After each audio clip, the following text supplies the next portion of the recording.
what did you want to know about the character that you had to play?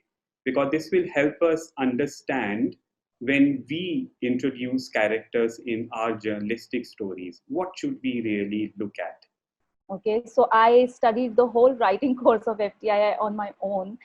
And why a writing course is very important is you have to understand why the writer has written and how he is written, how he has created layer upon layers of a character.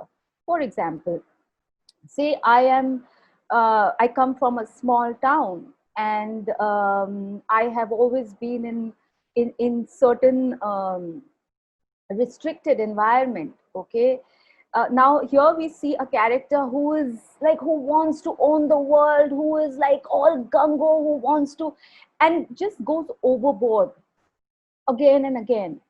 I have to delve into his life. Then I realized that the writer has created this character, that he comes from a very small town where he did not have that freedom, where he did not have that, he felt restricted, he felt suppressed. And when he comes into a bigger city, he suddenly feels that for a change I can be myself. But in the beginning, you really don't know who is your real self, right? So you start exploring, and in that exploration, you overdo. Probably after a few years, his mind settles and he finds that who his real self is, and he or she can bring a balance to life. But that's how the writer's written it. I'm not really interested in the text as much as I'm interested in the subtext. I'm interested in where did he grow up, what did he think, how were his parents, did they treat him correct, what was his religion, how much influence of religion had on his life while growing up. When he grew up, what were the things that he saw? Was his heart broken? How many times was it broken?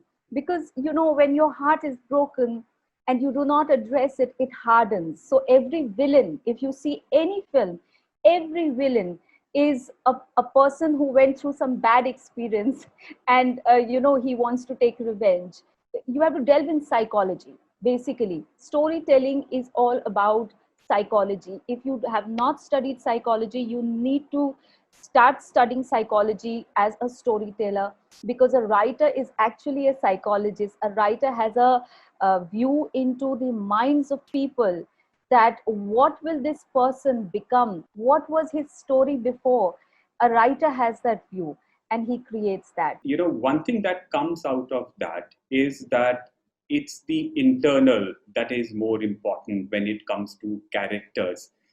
In journalism, traditionally, one flaw that we have had is that we only look at the external.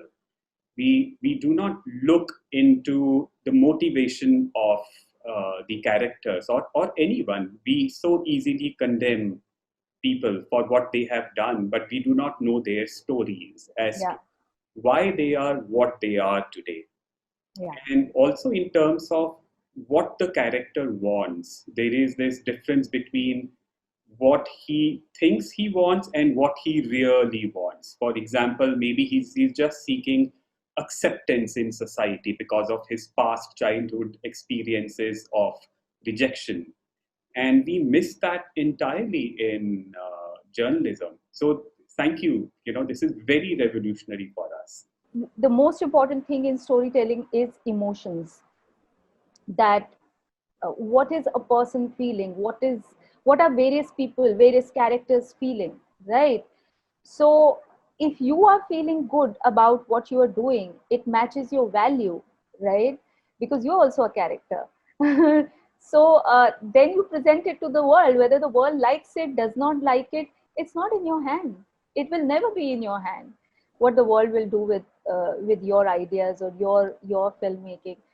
uh, it's all about yourself. You feeling good, you feeling that I did my job, whatever I set out to do. Even screenwriting books, they teach you how we create characters. So when we know how we create characters, characters are impossible to create without delving into psychology. Therefore every actor has such a deep, like they'll have instinctual, like I can look at you and I can talk to you for half an hour, 1 hour, and I can create your life history in, like, not precisely, but I will have complete idea of what your driving force is in life, because that's our job. So if you, I would suggest that please do not miss the way screenwriting is done, the way characters are created, the various books. There's some of the books, in our circles which everybody reads. I would ask you to go through the FTII course of writing course, NSD writing course. Just kind of go through it.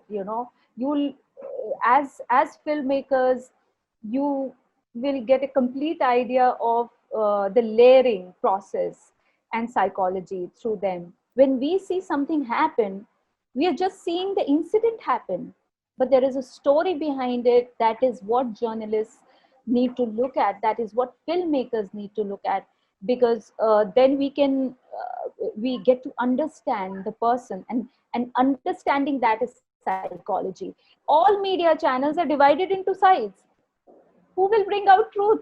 What is the truth? There is no truth. There is no truth in the media. It's lost its credibility because it has taken sides and it just keeps on peddling its own truth. We are not interested in what your truth is, what you feel. We are interested in facts. Give us facts. I have my mind. I will see whether that issue is correct or not. I will decipher that, and issue on issue, I will decide whether it's worth taking up. Because then tomorrow, somebody whom I am supporting, he may go and break somebody's head, and then I'm supposed to, be on his side. So, I mean, corporatization is basically structuring ideologies. In media, it is structuring ideologies and assuring influence, and that's not such a great thing for anyone. Thank you, Shreya. I think what your last point also makes sense, that, and it's true that media can be categorized into any news media outlet into two one of the two categories, left wing and right wing, and it's so unfortunate. Both sides are harmful, I would say. So, I mean, in reaction to that, for example, what we at Stories Asia do is that we say that we will always use universal values as our reference point. Uh, we will criticize any political positioning or any act or policy based on universal values. And what those values are: we believe in human dignity, out of which comes this thought of self-determination in any form, democracy or otherwise, that people have the right to make their own decisions. And then we believe in peace, we believe in love, we believe in justice, equality. So these universal values instead of a political ideology.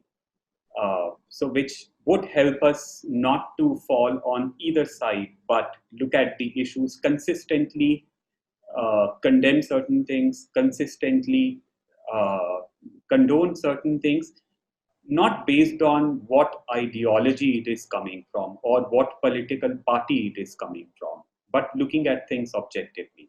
Yeah, Shreya.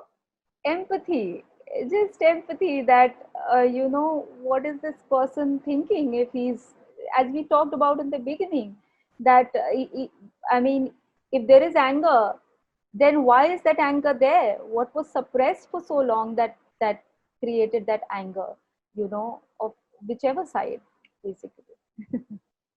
Right. Thank you so much. Thank you so much, Shreya. As I have said earlier, also in other conversations, we end up having a master class each time. And so it was today. And there are several things that we have learned that you have rightly emphasized. Thank you to Surbhi, Richard, Jessica, Anushka, Rajan, Tarini, Harshita, Varsha, Abhishek, and Vishal for bringing us all together. And please forgive me if I said anything to hurt you. No, And not at all. you've been very kind to listen to me. You've been very kind to bear with me. so, so thank you so much.